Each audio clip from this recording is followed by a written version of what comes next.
So I love the Suncrafter so much from the last shoot. I had to try them again, and I wanted to use this panel as the main, and I'm using the 300 as the backlight because I love the color from it. The color from that light is spectacular, and I can just pull it up instantly.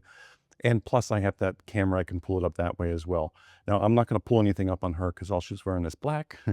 But that's what the shoot is today. That's what we're going to do. This is going to be at full power. I'm using the Nikon Z7 II, and I'm using the Ulanzi 85 1 point something. What is it? I think it's a 1.8. Yeah, 1.8 ISO here. So this is the very first time I'm using this. It's the autofocus. So far, it's been really good. I think it's, kind of nice. Yeah. So anyway, let's get into the shoot, see how we do. If you have any questions, leave them below. Thanks for watching as always. Thanks for watching. I really enjoy reviewing new products on this channel most of the time. And when I get a product like this that is so damn good, despite my first impressions before I even used them, I'm really excited to share it. So after the first shoot, which I was very impressed with, I couldn't wait to do this second shoot using the flat panel as my main light. Because look at that yellow. I could never achieve that yellow with any other else LED lights I've used, period. And I'm using this on a white backdrop. Their colors out of that 300C impressed me so much.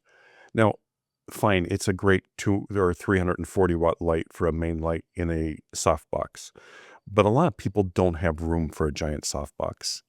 That's why I wanted to use this flat panel as my main light for this shoot.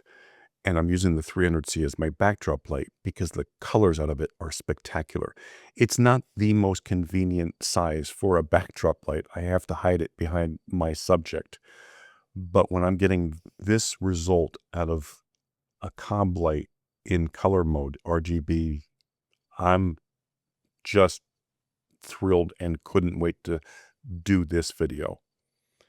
The other part of this, now, that flat panel is going to be so useful for a lot of people that don't have the space for big, huge soft boxes, whether it's over the head or just on the side.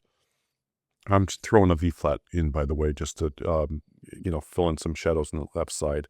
I didn't mind the shadows. I think they were great, but I know a lot of people hate that much shadow. For me, I love it. So, but I wanted to throw it in here. So you can see this whole gamut using this flat panel. Now I'm using the grid for now, but I'm going to take that off later and just use the white later in the video so you can see that. 200 watts. I always thought in my head, that's just too little. That's not enough power. And when you think about it, you'd need 16,000 watts to equal a flash. And that would just blind and or fry your subject while you're using it. So, you have to watch out for motion blur and so forth. She came in close because I'm like, what color are your eyes? Let's do, let's try to match her eyes a little bit. I came close. The video view of the colors aren't, I didn't touch the tone of the colors in the camera. In post-processing, I just let them be what they were. But I did enhance them a little bit if I needed to. For this, I didn't. It was just what it was. And it came close to the eyes, but, not exact because, I'm blind. And even though she showed me up close, I didn't get them exact. She was thrilled with it. So isn't that all that matters? If the client's happy, we're good. Now, again, the lens, by the way, this Elon, whatever it is, I'll leave the link. I purchased this. I'm not, they didn't send it to me for free or anything like that. When I saw a video on it, I saw the size of it. I was so impressed with the size of this lens. I'm thinking, now that's an 85. I'm going to throw in my bag and not worry about it. Nikon's is great. Don't get me wrong, but it's big. And sometimes I just want to carry a small bag. So this is perfect for it because, a lot of times I'm just using the 50 and the 35. Sometimes they're a little 28. But the size of it was so small. I'm thinking, oh, this is perfect for my camera bag. I can have it with me just in case I need it. So I do love this lens. I will leave the link for it because I'm not even saying for the price. It renders skin really special and it's sharp. what more could you ask for? Especially if if you shoot people, you're going to love this. I don't know about the chromatic aberrations and all that stuff. I don't shoot in high contrast situations, but the lens works for me. So that's all I'm trying to say. Now, if you're using backlight, by the way, this strong, you're going to get some fringing or some highlights on the skin because it's kicking back. But I wanted just to play with this and do all different sorts of things to see what it looked like and to see how it reacted. I think, a deep blue is no sensor's friend whatsoever, and that'll create more havoc than any other color that I'm using. So just remember that it's just not the friendliest color for sensors.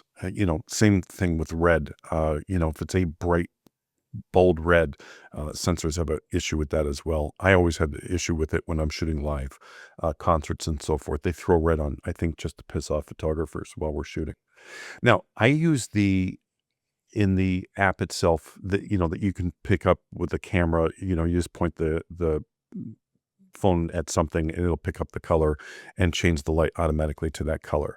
And I, pointed at her bathing suit and it matched the color, and it was just, it makes life so easy. And I love the color that it produced with this and matched to her bathing suit. That's special to me. And this light being able to put out these colors so accurately, and you can fine tune them so much, it's just incredible to me. So, I got to give that company props. This is an inexpensive light. Don't like, this is not expensive at all for what it is.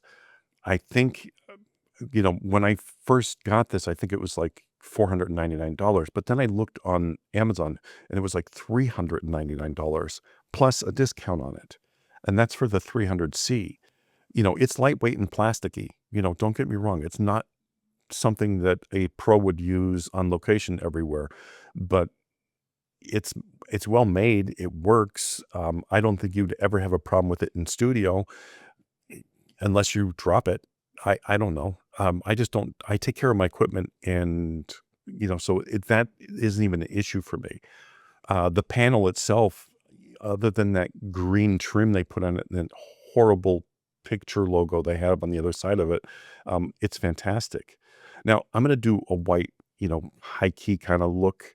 So I'm removing the grid from this. This grid is kind of cool because it's a solid. It folds up, but it doesn't fold up any smaller than that stick part of it, which may be a problem for some. But it's solid and it won't break on you. And if you're using this in studio, obviously you would be because it's a plug-in. You won't have an issue with it at all. Now, again, I'm at full power on the 200 for the entire shoot. On the last shoot, I wasn't. I was at 30% and 40%. But this shoot, I'm using it as a main light, so I kept it, at the full 200 watts. And it did a really good job. I love the look. Again, I'm using that V-flat for the fill on the left side. It's not close to or anything. It's, a distance, but it does add some fill to it.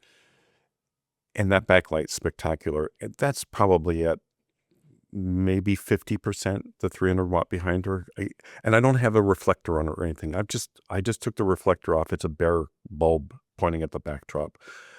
It works. The size of it, again, you have to use your subject to cover the light. And if you're doing full length, that's going to be an issue. Having two of them pointing at the backdrop, that would be, a better scenario. But you can see it's a sizable unit. So you definitely have to cover it up with your subject. Anyway, I'm thrilled with these lights. I highly recommend them, period. And I can say this because, they're not expensive either compared to most other cob lights that deliver this kind of quality. And that flat panel, I think, is amazing. And they're both like, I'll leave the links in the Amazon. They're obviously associate links, but I'll leave the links in the description. When you see the price of them, you're going to be impressed. Anyway, thanks for watching as always. I still love that fan, by the way, that Nitecore. And thanks for watching as always. If you have any questions, leave them below. I'll be glad to answer anything you have.